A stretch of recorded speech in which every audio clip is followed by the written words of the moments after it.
ধন্যবাদ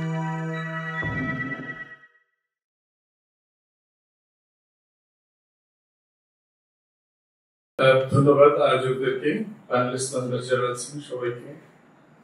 সংবিধান নিয়ে অনেক কথা বলে ফেলেছি এবং আমি যথেষ্ট সমালোচিত হয়েছি বিভিন্ন কারণে। আমি শুরু থেকেই মনে করি যে আমাদের কনস্টিটিউশনটা is badly drafted constitution for various reasons. তো হিস্টোরিক্যাল লেজিটিমেসির কোয়েশ্চেন তো আছেই, ভাই যেটা কারেক্টলি পয়েন্ট আউট করেছে যে legitimacy is severely under scrutiny and has never been addressed by any quarters. আমি সেকেন্ড রিপাবলিকের পক্ষের মানুষ। আমি বরাবরই মনে করি যে first Republic had failed for obvious reasons. প্রিয়াম্বলের ভাষা এটা জাস্ট কম বেশি যোগ্য করা যেতে পারে। সেকেন্ড রিপাবলিকের প্রিন্সিপালের ব্যাপারে আমি বোধ করি যে আমাদের ফার্স্ট রিপাবলিকে যে তিনটা মূলনীতির কথা বলে দেওয়া আছে, that's good enough to govern the state. সাম্য, মানবিক মান মর্যাদা এবং সামাজিক সুবিচার, এবং দিজ আর সো ইউনিভার্সাল যে আপনি right to left, communist manifesto থেকে শুরু করে চার্টার অফ মেদিনা যেখানেই পড়েন না কেন, it covers every quarters of the society, এবং it covers the medieval times and it covers postmodern time as well. তো সেখানে এই সে ব্রিলিয়ান্ট প্রিন্সিপলস, আমি বোধ করি যে এর বাইরে তিন প্রিন্সিপলের বাইরে মনে হয় না আমাদের গভর্নেন্সের জন্য অন্য কোনো প্রিন্সিপল দরকার আছে। এখন কিছু অ্যাপ্লাইড জায়গাতে যায় আর কি। পিল অফ ডিগনিটি अगेन এটা জাস্ট রাফ মানে কনভারসেশনের মধ্য দিয়ে এগুলো ঠিক করতে হবে। দুইটা চেম্বারের আলোচনাটা বিএনপি এবং তাদের যে যুগপৎ শরিকরা আছে সেখানে দেয়া আছে তাদের 31 দফায়। আমি প্রিন্সিপাল এটার বিরুদ্ধে অনেকগুলো কারণ। বাংলাদেশের রাজনীতিতে আমি তো 100 লোক নির্বাচিত করে নিয়ে আসার মতো লোক দেখতে পাচ্ছি না। আমার যে রাজনৈতিক যেটা মানে লেজিসলেশন চেম্বার বলতে যেটা বোঝানো হয়, তো সেখানে আমি তো কারেন্ট ফরম্যাটে যেটা আছে আমার আর্টিকেল 95 সম্মত, স্যার আপনার কারেক্টেড যে আমার লেজিসলেশনের যে অবজেক্টিভ বলে দেওয়া আছে, সো যেটা হয়েছে যে সেইখানে যে ক্রাইটেরিয়া বলে দেওয়া আছে সেই ক্রাইটেরিয়াতে আমি দলগুলোতে যাদেরকে চিনি আমি 100 লোক দেখতে পাচ্ছি না যারা এমপি হওয়ার মতো যোগ্য। তো সেখানে আমি 300 লোক কোথায় পাবো? First question. সেকেন্ড হচ্ছে যে যদি সেকেন্ড চেম্বার হয় এখানে কারা যাবে? দলের সংস্কারের প্রশ্নটা রাজনৈতিক মহলে খুব বেশি আলোচিত না। তো দিন শেষে আমরা বোধ করছি যে পুনর্বাসিত হওয়ার একটা চেম্বার এখানে তৈরি হওয়ার সম্ভাবনা আছে। যারা একটা কনস্টিটিউয়েন্সিতে 5 জন নমিনেশন চাইলেন, একজনকে দেওয়া হবে, 2 জনের কাছে বিক্রি করা হবে, 3 জনের কাছে হচ্ছে আপার চেম্বার বিক্রি করা হবে।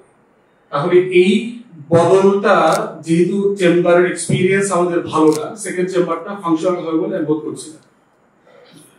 এটার একটা সমাধান হতে পারে এইভাবে যে আমাদের তরফ থেকে আমরা সংবিধান সংস্কার কমিটিকে বলেছি যে 50 জনের জন্য যে সংরক্ষিত আসন আছে সেখানে এই সংরক্ষিত আসনটা উঠায় দেওয়া। এটা আমি বোধ করি যে এটা মেয়েদের জন্য, আমাদের নারী সমাজ যারা আছেন, নাগরিক আছেন, তাদের জন্য এটা ডিগনিফাইড না।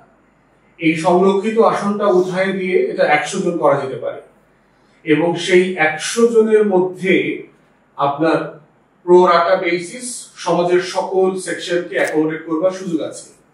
এবং আমাদের দেখা দরকার যে এই সিলেকশন প্রসেসটা এবং কি ধরনের মানুষকে রাজনৈতিক দল সিলেক্ট করে সংরক্ষিত আসনে দিচ্ছে এবং তারা কিভাবে পারফর্ম করছে, সেই জায়গাগুলোকে ভিত্তি করে তখন আমরা জাজ করতে পারবো যে আসলে একটা সেকেন্ড চেম্বার ফাংশন করবে কিনা। দ্বিতীয় সমস্যা, থার্ড প্রবলেম হচ্ছে সেকেন্ড চেম্বারে আমরা যারা ইংল্যান্ডে খুব ক্লোজলি পার্লামেন্টারি ডিবেট দেখেছি যে পিং পং প্রবলেম যেটা আছে, একটা চেম্বার থেকে আরেকটা চেম্বারে হোয়াইট পেপার, গ্রিন পেপার, আসা যাওয়া, অ্যামেন্ডমেন্টস, এবং এটাতে যে পলিটিক্যাল নেগোসিয়েশন লাগে এই লেভেলের পলিটিক্যাল ম্যাচুরিটি আমাদের পলিটিক্যাল পার্টির মধ্যে নাই। এবং এগুলো যেগুলো হবে মানে রাবার স্টাম্পিং করা হবে, আচ্ছা ঠিক আছে বলে দিয়েছে দলের নেতৃবৃন্দের চেহারা কি, এটা পক্ষে যাবে না বিপক্ষে যাবে, আলটিমেটলি ওখানে যাবে কোনো বিতর্ক ছাড়া, এটা আবার পাশ হয়ে চলে আসবে।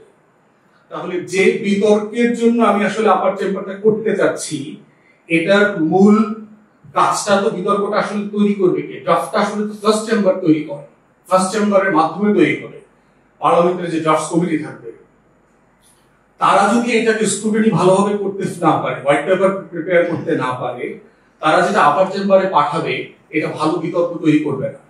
এটা আলটিমেটলি যেটা হবে যে দলীয় নেতাদের যে রিফ্লেকশন আছে তারা আসলে কি চায় সেটার ভিত্তিতে এই চেম্বারটা তখন পাশ ফেলে একটা চেম্বারে পরিণত হবে। সেই জায়গাতে আমি বোধ করছি যে সেকেন্ড চেম্বারটা বাংলাদেশের জায়গাতে আসলে ফাংশনাল হবে না।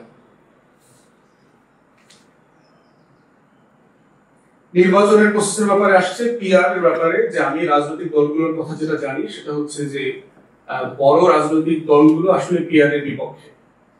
তো সেক্ষেত্রে ছোট রাজনৈতিক দলগুলোই এই আলোচনাটা বেশি করছে। আমাদের তরফ থেকে আমরা নির্বাচন কমিশনকে যে এবং সংবিধান সংস্কার কমিশনকে যেটা পরামর্শ দিয়েছি যে এই আইডিয়াটা যেহেতু আমার রাষ্ট্রে নতুন এবং আমার রাষ্ট্রের প্রায় 60% মানুষ এখন রুরাল, তারা পিআর মডেলের সাথে তাদের সক্ষমতা অর্জন করবার জায়গায় ইমিডিয়েটলি যাওয়ার মতো অবস্থায় নাই। সেক্ষেত্রে আমরা একটা মিক্সড মডেলে যেতে পারি কিনা আমরা প্রস্তাব করেছি। 100 থেকে 150 আসনে আপনার পিআর হতে পারে, একটা পাইলটিং করা যেতে পারে এবং সেক্ষেত্রে আরবান সেন্টার গুলোকে করা যেতে পারে। ধরেন ঢাকায় 10টা সিটে হলো, চিটাগংয়ে হলো, কুমিল্লাতে হলো, এইরকম আরবান সেন্টার গুলোতে আমরা পিআর মডেলটা দেখতে পারি যেটা কিভাবে ফাংশন করে এবং এটা কি পরিমাণ মানে অংশীদারিত্বের ভিত্তিতে হচ্ছে এবং জনগণের ইলেকটোরাল পার্টিসিপেশনের একটা ম্যাপিং করা যেতে পারে। এই ম্যাপিংটা করার উপরে ভিত্তি করে ফার্দার এটা আমরা বাড়াবো কমাবো, সেখানে ওই আলোচনাটা আমরা দিতে পারবো। তো আসিফ ভাই, আমি মনে হয় আপাতত এখানে শেষ করি। ধন্যবাদ।